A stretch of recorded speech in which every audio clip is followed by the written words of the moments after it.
It's a dusty town and only 10 kilometers of paved road across the city. It's also the capital of South Sudan. Once a garrison town, Juba is considered one of the fastest growing towns on the continent. Everywhere one looks now, modern buildings and paved roads are taking over the old. The sounds of guns shelling into Juba during a 2-decade-long civil war which ended in 2005 has been replaced by the roaring sounds of Senke, also known as freedom bikes or Boda Boda.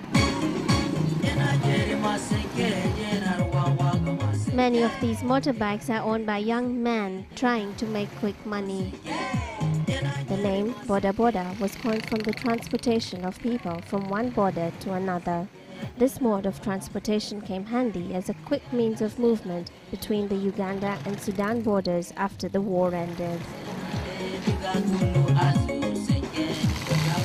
These gave rise to a booming business.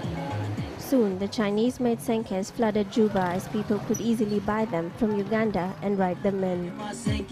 They're reasonably cheap, about $700, and could easily maneuver the potholes and rough roads that made up Juba's streets. We young people, we have motorcycles. I think it's a very good job. So if I compare the work nowadays, anyway, there's good money in Boda Boda, but not much. But as the bikes took over the streets, they brought with them scenes like these. Accidents became a daily occurrence and sometimes even deadly. This young man is in a lot of pain. His Senke just had an accident and some good Samaritans brought him to the Juba teaching hospital. I was at home cooking and then his friend came and told me that my husband's brother had been involved in a road accident. I asked how this accident happened and I was told that he was on a motorbike, and when he was knocked from the back, the motorbike hit a tree and this has affected his chest and also his eye.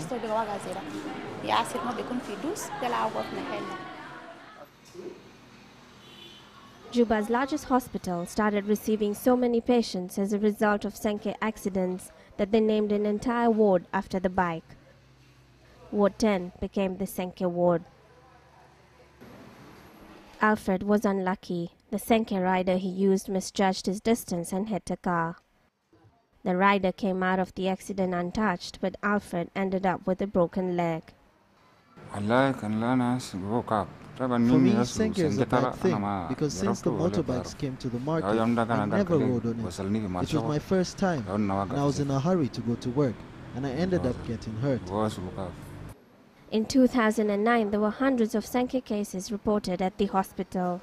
Police records indicate that Senkes were the highest causes of accidents, and most of the riders had no experience or driving licenses.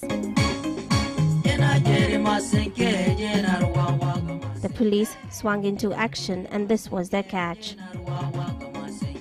There was a high level of accidents caused by Senke. We collected thousands and thousands of them in a Buluk courtyard. The reason was to see that these young children do not drive the Senkes.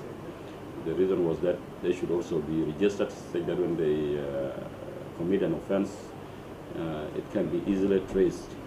And so, by that time when we collected them, it reduced the number of accidents. United Nations police advisors working with the Southern Sudan Police Service saw the need to educate school children on road safety. These youngsters are often victims of Senkes, and some of them also ride the bikes. Anybody who knows how to ride Senke, raise up your hand. You don't have a driving permit. Senke boys are as young as 12 and they stand a high chance of missing school or dropping out, tempted by the money the bikers make. With more and more traffic flowing into Juba than before, road users need to be educated, and these role-play sessions give the school kids and motorists a practical idea of what to expect on the roads and proper road etiquette. We hope the message will go down well to the school children, to parents, to road users, and then to the general public.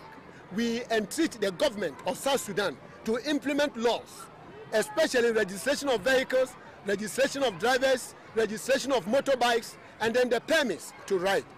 These are some of the things that will help to curtail the increase in road accidents in Juba town.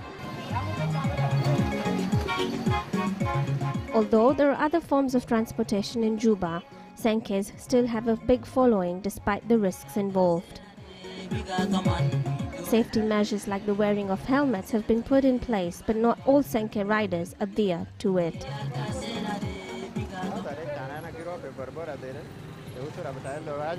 I only use the Boda Boda during emergencies, like when my family member is at the hospital. And if I'm not using a Boda Boda, it means there is nothing urgent. Since I have started riding the motorcycle 2009, this is 2010, I've never got an accident in my life. But I'm praying so hard that I should not get it. There is danger, but if someone is riding the Boda Boda, let them ride it slowly. They don't need to ride it fast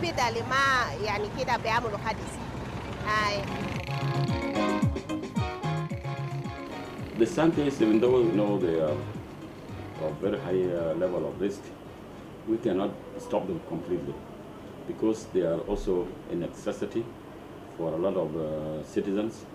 They are means of transport from far places to come to the center of the city. Officials need also to have Senkes to drive them to their workplaces. And there's a need for them, actually.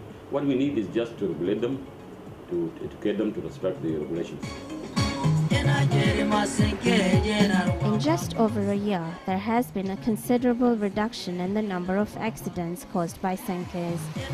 The streets of Juba are no longer awash with these young men on bikes racing for customers. As Juba and indeed the rest of southern Sudan journeys on to development, they brace themselves for the problems that it might bring, hoping that the authorities continue to keep an eye on those things that might bring in more harm than good to its citizens.